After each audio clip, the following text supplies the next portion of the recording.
Meu nome é Isabelle Anchieta, eu tenho 37 anos e sou jornalista e socióloga.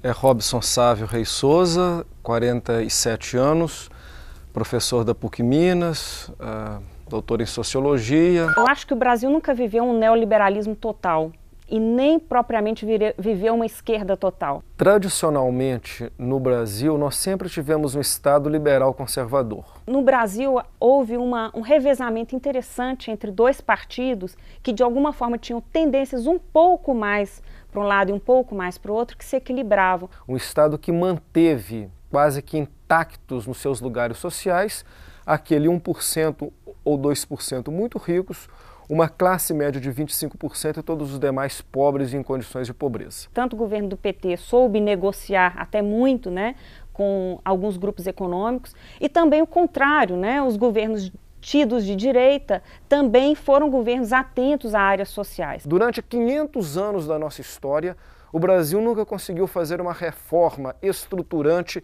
e mobilizadora, uma reforma transformadora. Eu acho que o desequilíbrio é porque a gente teve muito tempo no poder de um partido com uma tendência mais específica que acabou desordenando essa questão econômica. Todos os governos que flertaram com a possibilidade de reformas estruturais e transformadoras foram objeto de golpe por esses segmentos tradicionais e conservadores da nossa sociedade. A ideia de classe, ela é frágil para entender a complexidade da sociedade brasileira. No entanto, é evidente que a gente tem uma desigualdade que desde 1920 mudou muito pouco. Veja um trabalhador que pega o ônibus lotado todos os dias, fica 2 horas no ônibus para ir de manhã e 2 horas para voltar. Ora, essa pessoa ela não pode ter a mesma visão de um burguês que anda de carro ou de helicóptero e pensa que o mundo é todo rosa. Essas categorias, se a gente for observá-las historicamente, elas serviram muito mais para nos separar, nos dividir, criar uma sequência infinita, indefinida de vinganças mútuas. Essa ideia de tentar manipular, reprimir ou não aceitar a diferença é uma ideia altamente autoritária. E ela tem a ver, inclusive, com essa ideia de tentar desvincular a ideia de disputa e de luta de classes. No fundo, não existe diferença entre ninguém. Não existe diferença entre homem e mulher, não existe diferença entre o rico e o pobre. O que existe é essa diferença de formação mesmo, que pode levar as pessoas a superarem os seus lugares. As diferenças elas precisam de ser explicitadas e a partir da sua explicitação os grupos precisam de se posicionar.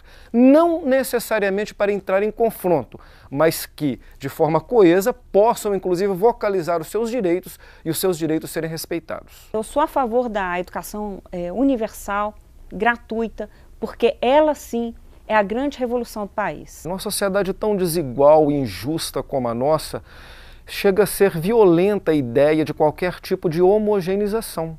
Quando a população aponta o dedo e diz o principal problema do Brasil, mais do que o desemprego, mais do que a saúde, mais do que a educação, é a corrupção, porque ela entendeu que esse círculo vicioso da corrupção, ele acaba atingindo e mantendo o sistema tal como ele está. O grande problema do Brasil não é a corrupção. A gente poderia dobrar o investimento em educação caso não fossem desviados 200 bilhões anualmente do governo brasileiro, ou seja, do dinheiro da população. Quer uma corrupção mais institucionalizada do que os juros e o spread bancário? Que todos nós somos obrigados a nos sujeitar? O rentismo, a especulação, que é o grande motor hoje do capitalismo. E rentismo e especulação é a fonte de corrupção em todos os países. Então o grande problema do Brasil não é a corrupção, o grande problema do Brasil é a desigualdade social, a injustiça social que nós temos.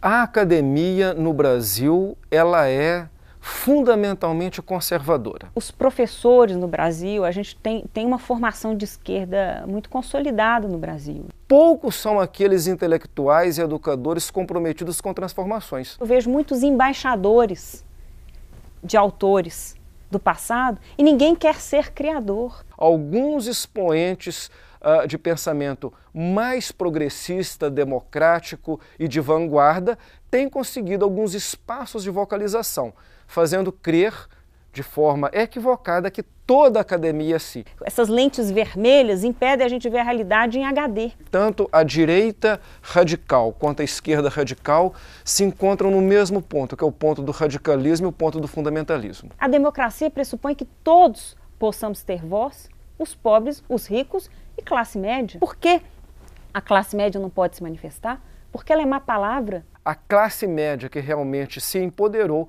é a classe média conservadora, que em determinado momento beira o fascismo. A ideia é nos unirmos, não nos separarmos. Eu acho que toda forma de separação, categoria, estereotipização, ela é frágil para entender a complexidade do que nós somos. E no fundo a gente quer só uma coisa só, que é um país melhor.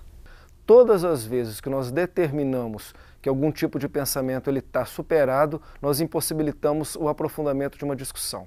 Então, acho que o mais importante é nós percebermos que as questões relacionadas aos pontos de vista tenham possibilidade de discussão para que isso crie possibilidades dialógicas de mudança e de transformação.